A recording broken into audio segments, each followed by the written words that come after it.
Moradores criam comissão para exigir saída de aeroporto do bairro Caiçara. Juventudes da Arquidiocese de Belo Horizonte realizam a assembleia da 6ª APD. E ainda, quanto será que custa tirar a carteira de motorista? Pesquisa mostra que a variação nos valores das aulas de direção chega a quase 300% na capital. Hoje é terça-feira, 22 de outubro, e o Horizonte Notícias já está no ar.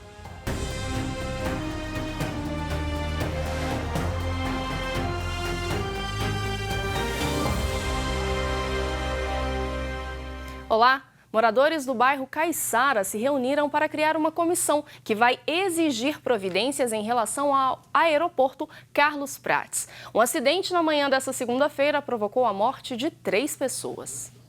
O grupo decidiu fazer um culto ecumênico em memória às vítimas e discutiu as ações para o fechamento do aeroporto. A maioria solicita o fechamento do aeroporto. Ou então mudança de rota, o que estiver possível dentro da negociação. Já foi até enviado uma solicitação para o Ministério Público Federal por um morador e a gente vai solicitar uma audiência pública para os deputados na Assembleia de Minas Gerais. A ativista de direitos humanos, Duda Salaber, que também participou do encontro, destacou a fragilidade psicológica dos moradores da região por causa da insegurança e explicou por que o aeroporto deve ser fechado. Os bairros ao redor exigem o fechamento. Caso não ocorra o fechamento, a gente vai propor mudança de rota, que peritos avaliem rotas, porque nos últimos 10 anos ocorreram 12 acidentes nesse aeroporto. Então é talvez o aeroporto mais perigoso do Brasil. Mas é interessante reforçar que esse aeroporto não cumpre o mesmo papel que o aeroporto da Pampulha, não cumpre o mesmo papel que o aeroporto de Confins. Esse aeroporto é um aeroporto que pode tranquilamente ser fechado, porque ele é, em sua maioria, para treinamento de pilotos. A aeronave caiu sobre 3 carros na Rua Minerva, no trecho entre as ruas Nadir e Rosinha Sigur. Um ocupante do avião e outras 2 pessoas foram atingidas e morreram na hora. Confira na reportagem de André Cristino.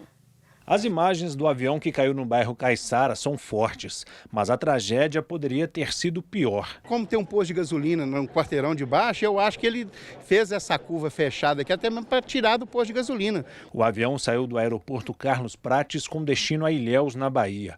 O piloto acionou um paraquedas da aeronave para tentar amenizar o impacto.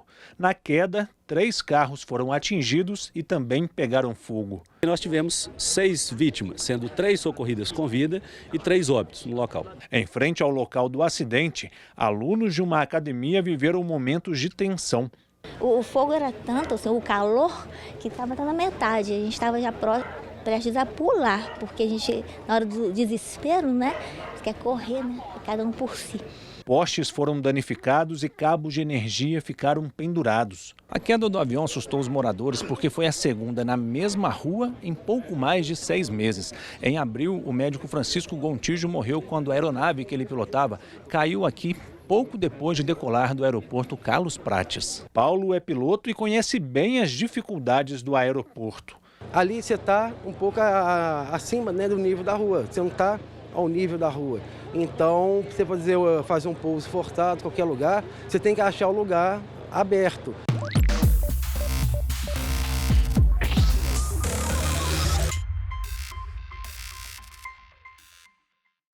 Tirar a carteira de habilitação em Belo Horizonte pode sair muito caro, viu? Pesquisa do site Mercado Mineiro mostra que a diferença no pacote de aulas de direção pode chegar a 286%. Quem explica melhor pra gente é o economista Feliciano Abreu. Olá, essa semana o site de pesquisas Mercado Mineiro realizou um levantamento do preço de quanto custa a carteira de motorista, ou seja, todas as etapas para se tirar uma carteira de motorista da classe B, que é justamente de veículos automotores. A primeira notícia boa é que os preços caíram em relação ao mês de julho desse ano, depois que o governo federal reduziu a quantidade tanto de aulas práticas, como também isentou a necessidade do usuário, o consumidor, de ter que utilizar 5 horas do simulador. Quem se deu mal nesse caso foram as autoescolas, que infelizmente investiram muito nesse simulador e agora não é mais necessário devido à norma do governo. Mas sobre os preços nós encontramos variações bem significativas, é bom o consumidor ficar atento. Um curso de legislação hoje, com 45 horas aulas, pode custar de R$ 95 a R$ 350, com a diferença de 268%. As aulas práticas, que são 20 agora, nas ruas de Belo Horizonte, você pagava em média R$ 770 até R$ 1.375, uma diferença de 78%, por isso que é importante pesquisar também. O aluguel de carro para exame de direção de 120 a 220, uma diferença de 83%, e o valor total, somando inclusive as taxas do Detran e o exame médico e psicotécnico, fica de R$ 1.170 até R$ 2.305. Mas o melhor mesmo é você contratar um pacote da própria autoescola. Esse pacote para a primeira habilitação da categoria B, hoje custa de R$ 1.070 até R$ 2.155, com a diferença de 101%. E esse foi o que mais caiu. Ele tinha o preço médio em julho desse ano de R$ 1.823, caiu agora para R$ 1.521, uma queda de 17% ou R$ 302. A pesquisa completa você confere no site mercadomineiro.com.br.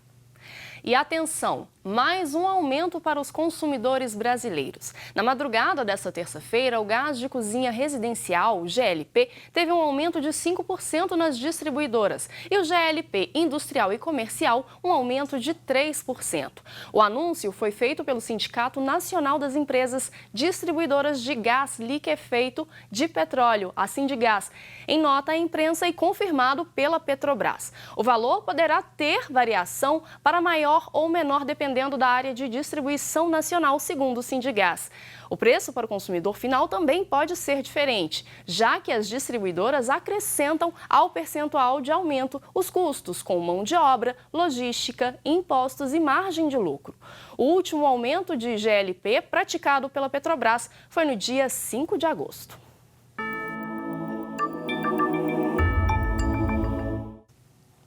E no domingo, dia 20, Dia Mundial das Missões, a mensagem do Papa instituiu o comprometimento ao anunciar a palavra.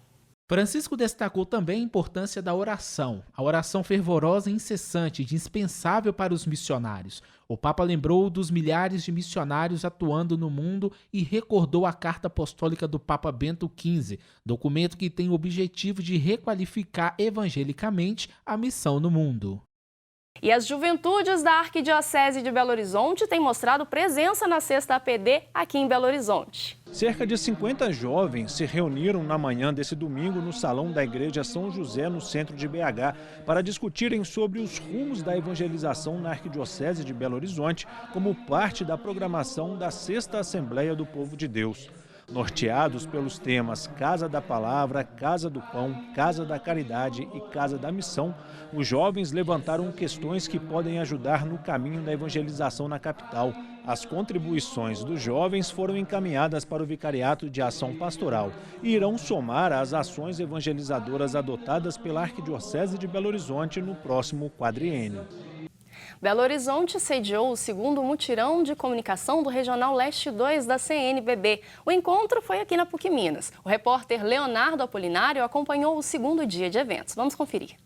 O segundo dia do Multicom foi marcado por palestras e oficinas para os mais de 150 agentes da Pastoral da Comunicação e assessores de imprensa das dioceses e arquidioceses mineiras e capixabas, que integram o Regional Leste 2 da CNBB. O tema do mutirão é comunicação como estratégia para as relações humanas. Os agentes de pastoral da comunicação aprenderam nas oficinas, por exemplo, como criar uma pastoral da comunicação, como se comunicar por meio de textos e por meio de fotos e até mesmo a gerenciar uma possível crise.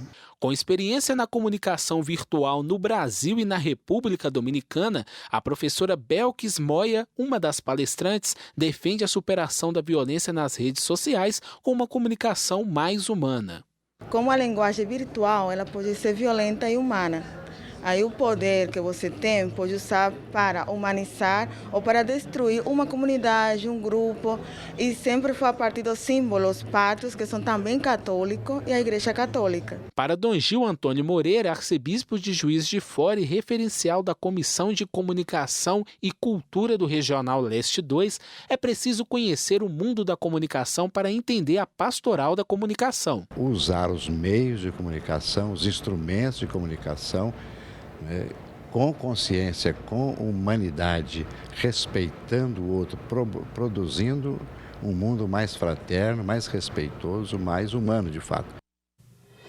E o Horizonte Notícia fica por aqui. Para rever a edição, acesse o nosso site tvhorizonte.com.br. A gente volta amanhã, 8h45 da manhã, e é claro que eu espero por você. Até lá.